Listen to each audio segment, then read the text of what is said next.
Hi guys, this is Lashette from Scarlet Moon Creations, and I'm back with a new video. This is part one of my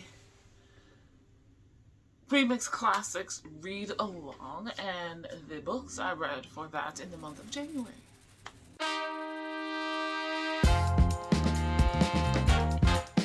Okay, so to start, this is me, Lashette of the future, coming to do this intro, and then I'll do review or talk later. I wasn't sure when I started this read along. I wasn't sure if I would do like a live discussion every month. I kind of wanted to, but I don't know how many people are joining me. So there's also, I put up the idea like halfway through the month of January of a discussion video or reading vlog or just a dedicated review video, and that's kind of what this is. Right now I am talking to you from March 1st. Life is a lot right now, or it was. I hope it's not the same a lot in March as it has been in February in particular. But anyway, January's picks were the first remix classic that was published several years ago was A Clash of Steel, and I get my books from the library, y'all, so this plastic happens to protect, and it's by C.B. Lee. I love this. And this is a Treasure Island remix, so I also read Treasure Island. So let's go. So, the next book I just finished because I struggled bust through this. Oh my god. I have to go and change my Goodreads and my Storygraph because I finished Treasure Island by Robert Louis Stevenson, and I've never read this before. I have had this for years. Oh yeah, I've read this. And I realized, having read it, that I have not. I did not have it in school. I thought I had, but there's no way. There is no way. I would have remembered this language. It's so off-putting. There's at least one other person who's reading it, who's attempting to read this via audio, and she's just like, I can't get past the language and the accents. It's in English, but possibly Old English. So this is a classic. If you're unaware, I'm doing a read-along. I'm hosting a read-along this year called the Remixed Classics Read-Along, where we're reading Macmillan Publishing's Remixed Classics series. I'm doing that because it's not really a series, but I wanted to try reading the original classics or rereading the original classics just before reading the remix versions to see what the similarities and differences are, to have them fresh in my head. I know this story because my father very much enjoys it, and I've seen so many iterations of Treasure Island in movie form. I kid you not. Like, from old, not black and white, but like, I don't know, old movies, on sound stages, to Disney versions, to animated things like Treasure World. What was it? Treasure Planet, excuse me. And I've seen so many other pirate island adventure movies like kind of take from this story that I thought I had read it and I hadn't, because like I said, oh my god, I don't even know, 2 stars. I haven't rated it yet, but I don't know that I would say this is well written.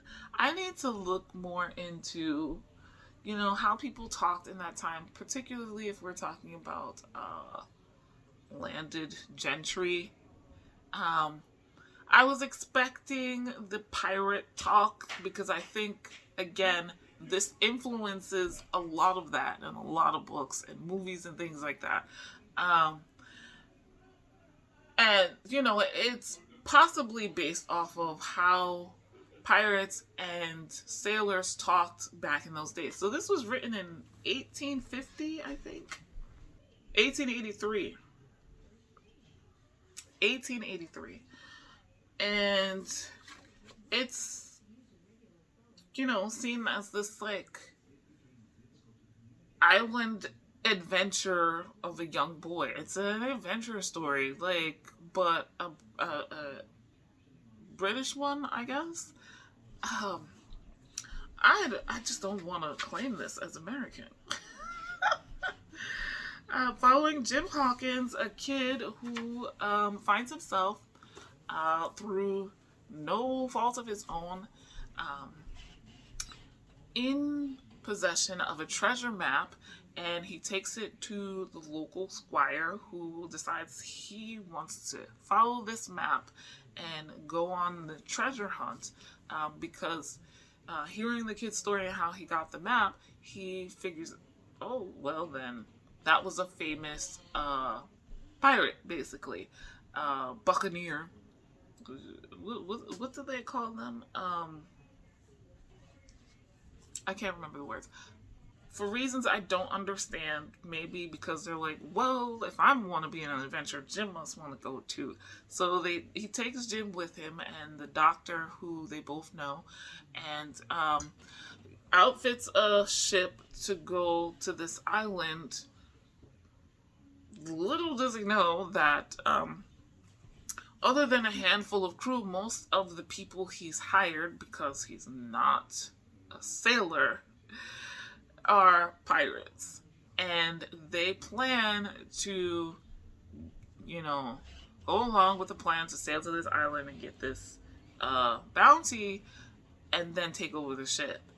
Jim finds out and things go crazy. It's wild. It's violent. Things I didn't like, a lot of the language, particularly from the adults. I feel like when Jim is just by himself, or, you know, he's narrating story, it's not, like, he's narrating the story but not telling what other people said.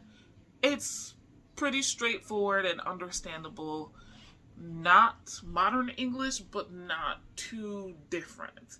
When he's, you know, retelling what the adults around him are saying, it becomes like all of this talking around stuff. And I'm not even talking about Long John Silver at this point. I'm talking about just the other adults, you know, the regular non-piratey people. And, like, nothing they say is straightforward. And they take forever to get to the point, most of them. And just like... Then there's Long John Silver, who is... Part of it is because he's so successful as a pirate because he has a gift of gab. So he's convincing everybody all kinds of things constantly. And I understand that, the charisma that comes across. And he fools various people, though Jim, after a while, kind of gets his rhythm and figures out how he operates personally. But then there's the pirates. Oh my goodness. So, like, the language, not 100% happy with, especially since there's a whole section where we leave Jim and we're looking at it from, I think, is it the doctor's perspective? Let me double check. It has to be the doctor's. Yes. Narrative continued by the doctor. So there's a whole section from the doctor's point of view. And I was like, oh, Jesus Christ, please save me. Because I don't know if I'll get through. There are some times where we're just going through too much detail. If you don't know sailing terms, boatish things, then you can get lost. I was definitely reminding myself of things like forecastle and what is it, starboard versus whatever have you, the hold and all of that stuff, because that's still used today, though I'm still questioning why. There's certain things, like, these are the same whether they're on land or on a ship. Why did people give them a different name in the same language? Moving on.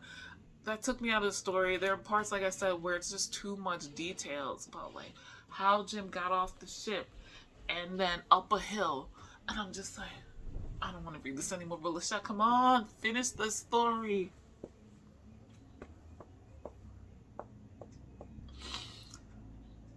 So 2 stars.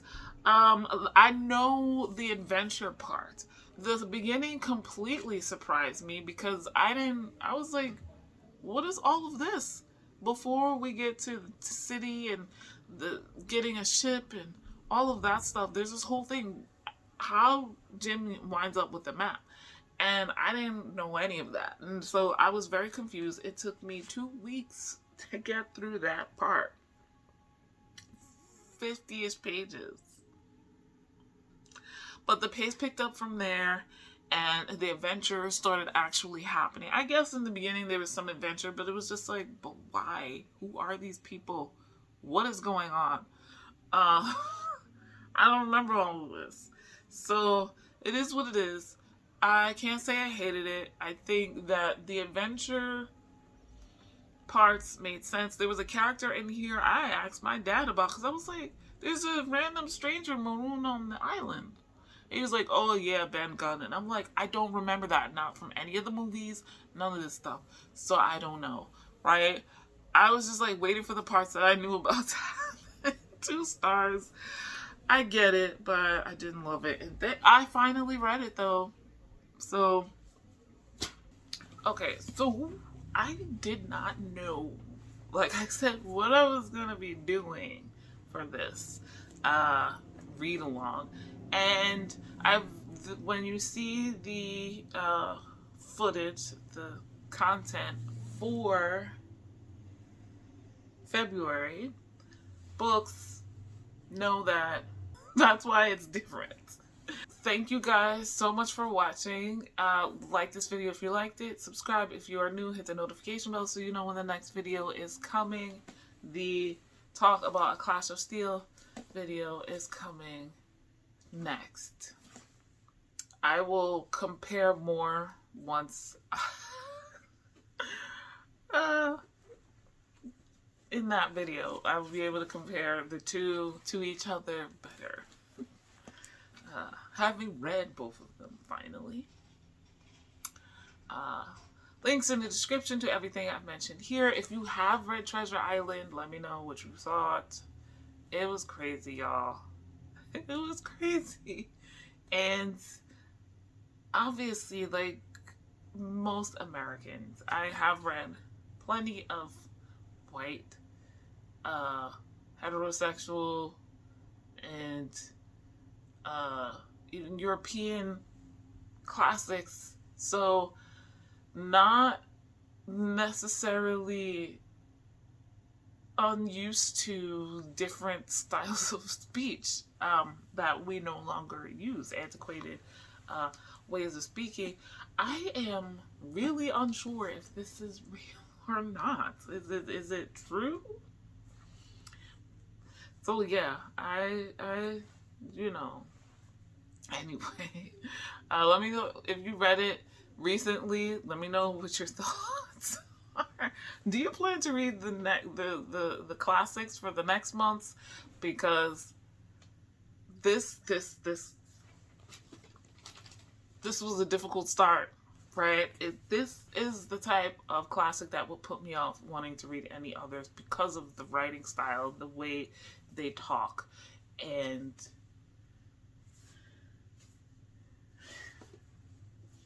but I believe, don't hold me on this, because I was totally sure I read Treasure Island. I read every other classic except one. And I know that story really well. So I think. I don't know. But I think also that one I also know has some antiquated English that I'm not used to. But not this. Not this. Anyway. Hopefully this hasn't put you off trying the other classics as well. It's up to you. That being said, guys, thank you. Oh, links in the description to everything I've mentioned here, the book and the read along if you'd like to join us. Jump in whenever you feel like it. And links in the description, of course, the ways you can find out more what has been going on with the people of Palestine and their genocide, and the people of the Democratic Republic of Congo and their enslavement and genocide and war, everything that's going on there. Guys, it's horrendous. Anything we can do is helpful. That being said, you can find the links to my Instagram and Twitter if you'd like to follow me anywhere else. 10% off discount code to my Etsy shop where I make all natural bath and body products and offer tarot and oracle card readings if you're interested. And as always, guys, thank you so much for watching. I'll see you in the next video. Bye.